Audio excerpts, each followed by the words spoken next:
Good afternoon. How's everybody doing? Wow, that well? Come on now. All right, if I hear snoring, I know where to look. Got it. Thank you for being here today. I have two wonderful panelists with me to discuss how to future-proof your business with sustainable IT practices. And I want to start with introducing you by letting you talk and giving you voice. So, very good.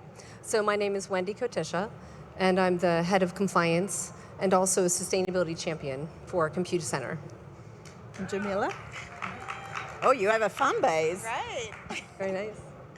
I'm Jamila Cowan, and I lead a team at Dell Technologies that is responsible for the way that we engage with customers and partners specific to sustainability and ESG topics. And I'm a part of our broader corporate sustainability and ESG organization, and I have been at Dell for 18 years. Well, thank you all for being here. I know that is a very busy show with customers and partners that you're talking to. And I'm sure that you caught up on this AI thing that we've been talking about for the past couple of days. It feels like a couple of years. And with AI, there's a big intersection with sustainability, and good and bad, right? We're talking about the impact that AI can have on sustainability as far as accelerating how sustainable a business can be, but there's also a computational impact that AI has, and with that, a power impact. And Jeff was talking about yesterday on stage exactly about how much more power is going to be needed. I wonder, starting with a question about when you think about running a sustainable business, what are the things that come to mind first? And I'm going to start with you first, Wendy.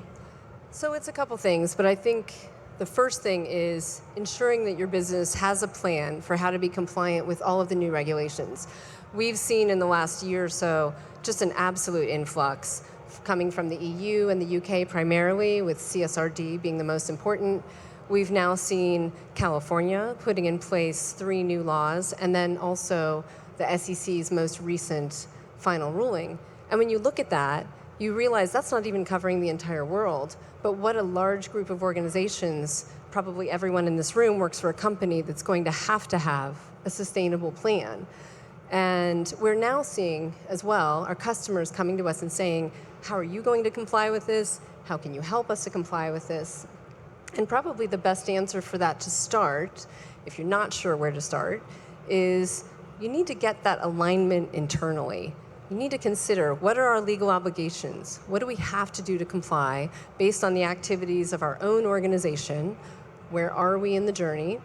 And then it's aligning everyone in terms of deciding, are we just looking to comply with the law? Or do we want to do more because we think that gives us a competitive advantage? Or is our purpose such that we want to make some sort of a meaningful change? So once you've got that alignment, then you really can start to prepare. I like that, and I realized that you introduced yourself and I didn't introduce myself. I make ESG my core business, and so I created a company 3 years ago focused on ESG. I look at sustainability, diversity, equity, and inclusion, social impact, and I spend a lot of time with my customers, and I have a very similar strategy to at least comply. Because otherwise it becomes not a growth opportunity, but a risk mitigation, right? Right. So, but Jamila, I'm interested from a Dell perspective, how you're thinking about this. Yeah, so when I think about it, I think about the fact that we're on a journey, right? We've made significant progress. You've seen examples of that, but we still have a long way to go. And so as we're faced with kind of the continuation of different variables that are coming into play, we need to be nimble enough to adjust and to reevaluate and to evolve along the journey to ensure that we actually reach our goals. And then from an organizational standpoint, we take an end-to-end approach to sustainability. So if you think about increasing energy costs, new regulations, stakeholder demand, reporting, and on and on and on, we all have to adopt more sustainable IT practices. And so that sustainable business model isn't only important in terms of our internal business and our operations, but it's also important in how we engage with our customers, our partners, and communities. I think sometime when we're thinking about sustainability or a sustainable business practice, green is the only thing that some people focus on, right? But there's much more than that. If you're looking at supply chain operations, if you're looking at pay equity, so there's different layers. But if we double down on sustainability, what do you think the core role of sustainability is in really safeguarding your future from a business perspective? Is it about growth? Is it about risk? Is it about doing what's right for the planet? How are you thinking about it? Is it all a bit of everything? Who want to go first? Yeah, I definitely think it's a bit of everything, right? And one of the areas that we use sustainability to kind of future-proof our business in is a focus on governance. So we've centralized our ESG operating model and governance. We've adopted a hub and spoke model that includes participation from every aspect of our business. And so this has been a game changer for us. It's created opportunity for conversations that we just weren't having before. It's created collaboration in new ways, and it's also created alignment across our overall business on our global sustainability initiatives and projects and kind of overall focus areas, priorities. And I absolutely agree with that. I'm curious because you're saying you're a sustainability champion. How Yes. do you get your stakeholders to buy into Yes. your vision? Yes. Well, I think that being a part of a company that's UK based, yeah. it really helps a lot because the UK and the EU have such a different perspective. They're just further ahead.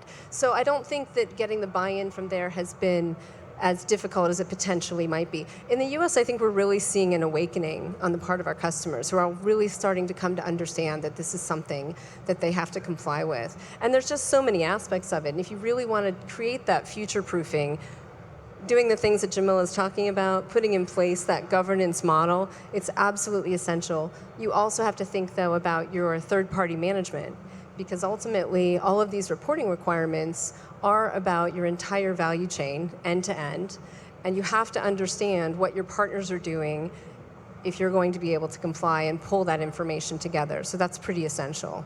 Absolutely, and I think that the way I think about it is a little bit like GDPR. Mm-hmm. You know, if you're a company, you're an international company, you're not going to be able to just ignore what is being starting out in Europe from a regulation perspective, but you're going to have to comply if you want to do business there. I mentioned AI at the very beginning, and I'm excited about the role that AI has to play. You were talking about data and actually leveraging that data from an AI perspective. There's a reporting where AI can help, but there's also a cost. How do you think about the role that AI can play going forward? You know, it's so exciting to see all the potential, and AI is already changing the way that we work, the way that we live in such impactful ways. But we really do, from a sustainability perspective, need to acknowledge the large carbon footprint and ensure that we are finding solutions even as we are getting excited and implementing this new technology. As you mentioned earlier, it requires exponentially more power.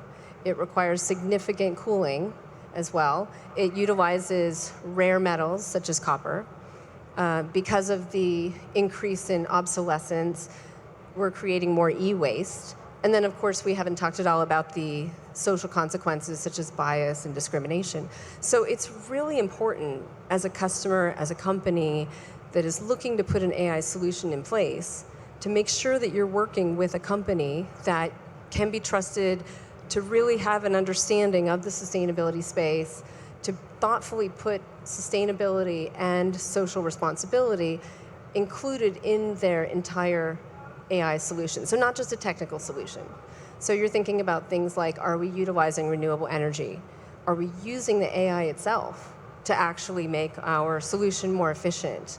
Are we considering things like circular services so that we're ensuring that we're recycling or reusing or repurposing those devices? Jamila? Yeah, so my team interacts with customers on a daily basis, and of those customers who are looking at AI workloads and thinking about ways to incorporate AI to accelerate progress and improve growth, 6 out of 10 are saying that they have concerns that that AI will negatively impact their sustainability goals. And more than 70% say that they will need a third party, to your point, to even help them reach those goals. So, when we talk about sustainability transformation and digital transformation, we don't believe that it needs to be an either or, right? This is something that you can do both of.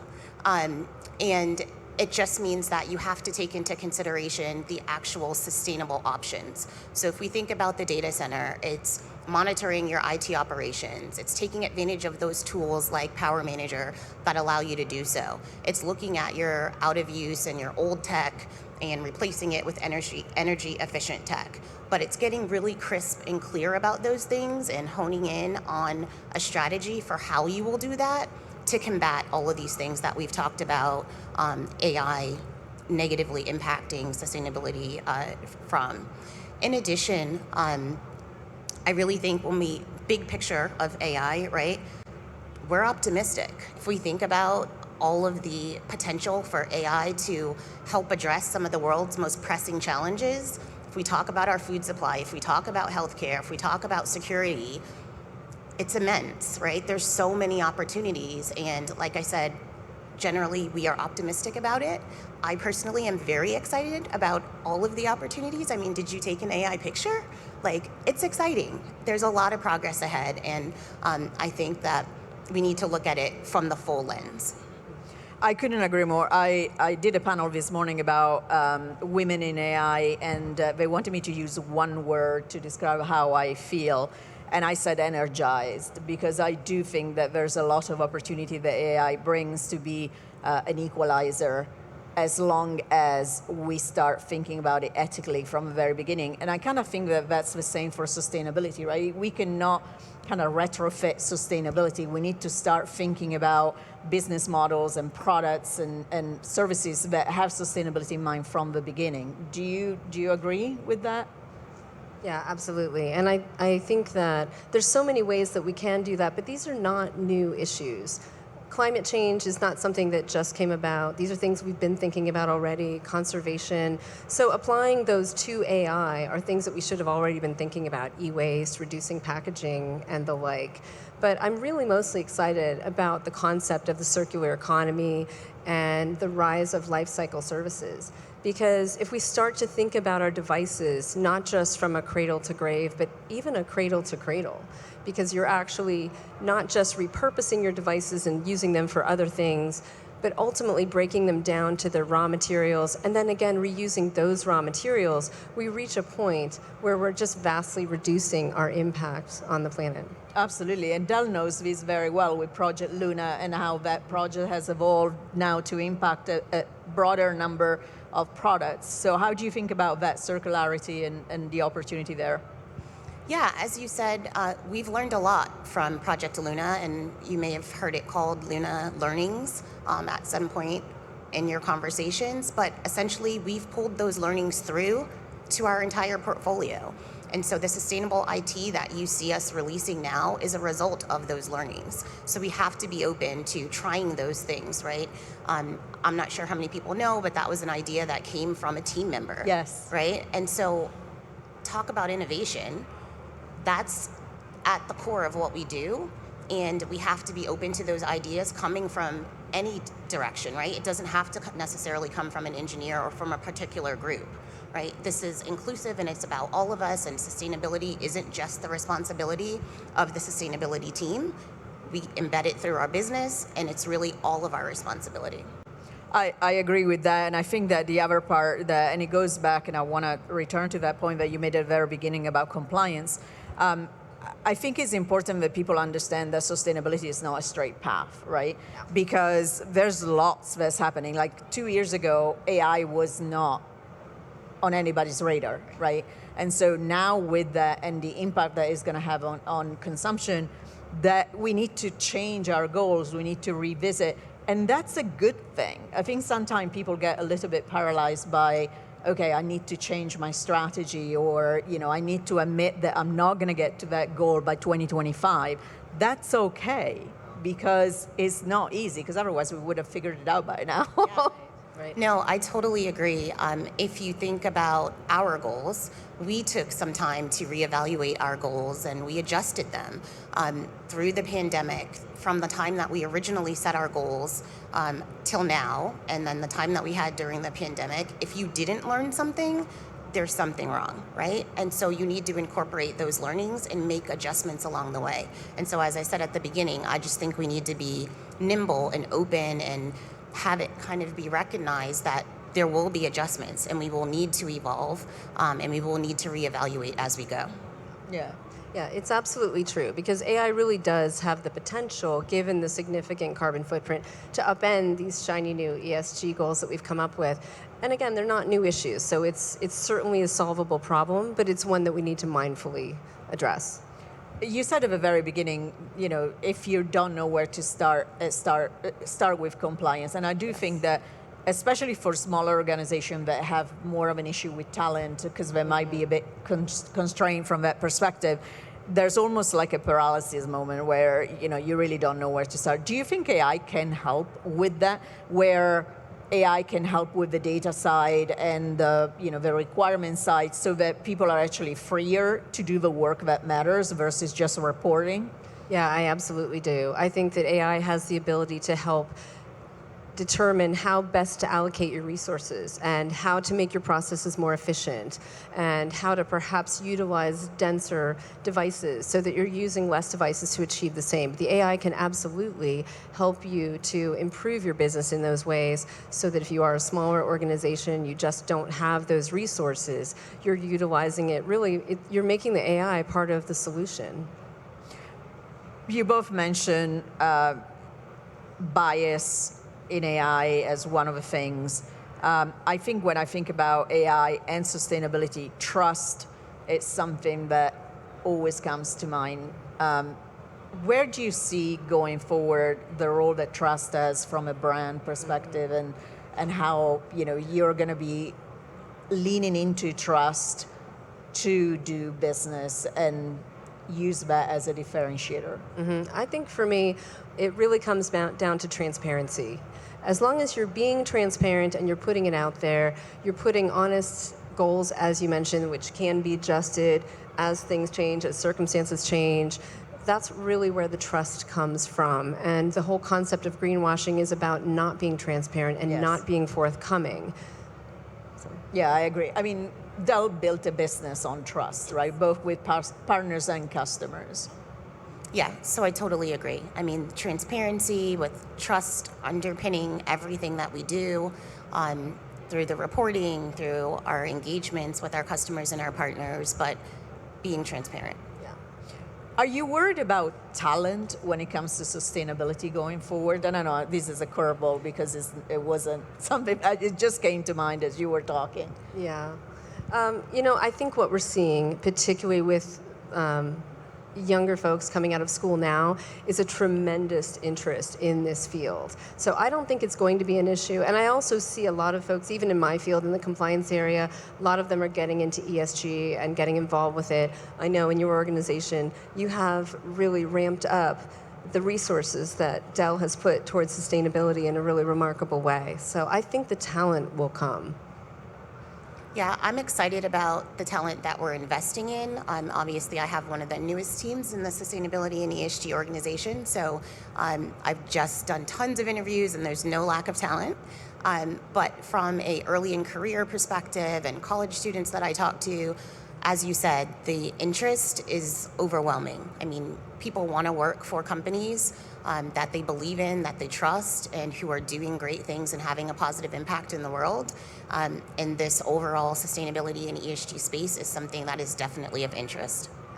What are some of the top topic of discussion that you had throughout the week with your customers and partners here?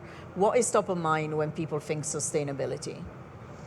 I think it really does come down to that full understanding and that direction on where to go and how to get started, at least with some. Our customers are all on a different journey. So some of the customers we have are just starting to somewhat wrap their head around things. And then we have others, which really exciting, are much farther down the path. And they're wanting to go even further and help to understand how do we reach that net zero. Net zero is really going to be the greatest challenge in my view, because we've all looked at our own emissions at this point. We have reduced them as much as we can. That's that scope 1 and 2. That's within our control. It's a lot easier when you're looking at your own practices and your own activities and setting targets. But when we talk about scope 3, now we're looking at the whole value chain. So we have to talk with each other. We have to work through what those solutions are going to be. We're working with data that's coming from a third party. So maybe it didn't have the same internal controls. Maybe it doesn't line up with our data because there really isn't standardization at this point. So I think I'm seeing some concern with that and just questions about how are we going to achieve this? And those are questions that are still, the answers are still evolving. Yeah. Jamila? Yeah, and for me, it's been a mix. Similarly, because our customers are at different points in their journey. We have customers who are just beginning their sustainability journey, and it's more of a conversation around how we set our goals, how we intend to get to them, how we can help them in establishing their structure and their governance. And then on the other end of the spectrum is some of our customers who are very advanced in this space and who are looking for opportunities to partner and collaborate and want to talk about what we can go do together to get to our goals faster and more efficiently. We're almost at time, and I was curious if you had one key takeaway that you want the audience, and I didn't hear any snoring, so I think we're doing okay. What would that be? Just the one thing that you want them to remember from this 30 minutes? Yeah, I always like to reiterate the importance of collaboration and collaboration for our collective success, right? We need to partner with you to understand what you want from us from products and services standpoint. We want to know what you're doing with our products when you purchase them and what you do with them when you're done with them. You need information from us. You need data from us. You need to understand how we're making our products in order to reach your sustainability goals. So we're dependent upon each other in different ways. And so that collaboration and that partnership is really critical. And as I said before, we can go further, faster together. And there's just so much opportunity for us to create positive impact for people, for the planet, and for our businesses. I love that. And I think sometimes, for me, the best way to underline why collaboration matter is by reminding people that somebody's scope 3 is somebody else's scope 1 and 2. Right? So we are all linked together to try and solve this issue. Yeah, that's a really great way to put it. And Jamila and I talked about that, and we both were absolutely aligned that it definitely is collaboration. Because to your point, none of us can do this alone. And that's the unique nature of this, unlike some of the other areas we've talked about, like GDPR and such, where it's all within your own control. There's no way that any of us can achieve it without looking at our entire value chain, working with our partners, working with our customers, understanding what they're doing, and coming together with a holistic solution. And I think this is sustainability as well as diversity, equity, and inclusion are those areas where coming together and not competing, but actually coming together to learn from each other. Yeah. We all benefit from it, right? Because from an industry perspective, we do. I wonder, before I try and sum this up, one more thing that I'm curious about. Do you think that there's enough understanding that this is not just what is good for the planet, but to the point about running a sustainable business, we are going to run out of materials. We're going to run out of power. And so if we don't start thinking differently, we're going to have bigger problems going forward because we are not going to be able to actually have a business. Do you think that resonates with people or not yet? I would like to say that it does, but I, to be completely honest, I don't think we're there yet. I think potentially more in Europe and the EU, where I have seen, for example, my colleagues will walk a mile with something to recycle it rather than throw it away. I don't think we're quite there yet. I think that awakening and that awareness is absolutely coming. But I do think that regulation really helps a lot. We'd like to think that altruism would be enough and that we would all do the right thing, but sometimes you need that push of regulation. Absolutely. Yeah, I totally agree. Yeah. I was going to say we're not there yet. Yeah, unfortunately, I see the same thing. The only thing that makes me optimistic about sustainability is that for a lot of businesses, there is a dollar sign associated with sustainability, whether it is from a growth opportunity in the business or a risk mitigation and a competitive point. I don't quite see that in diversity, equity, and inclusion. So at least there's that to be optimistic about. So I hope you found this somewhat useful. I did, and I talk about sustainability all the time. I really appreciate your time today. I'm sure you have more conversation to come. And if I have to give you my 3 takeaways from this conversation, I would say, don't be scared to get started. You know, if you're not getting started somewhere, we are out of time already as it is. We need to get started. So whether it's a small impact or a larger impact that you have is worth getting started. Look at AI as an opportunity to accelerate your sustainability impact.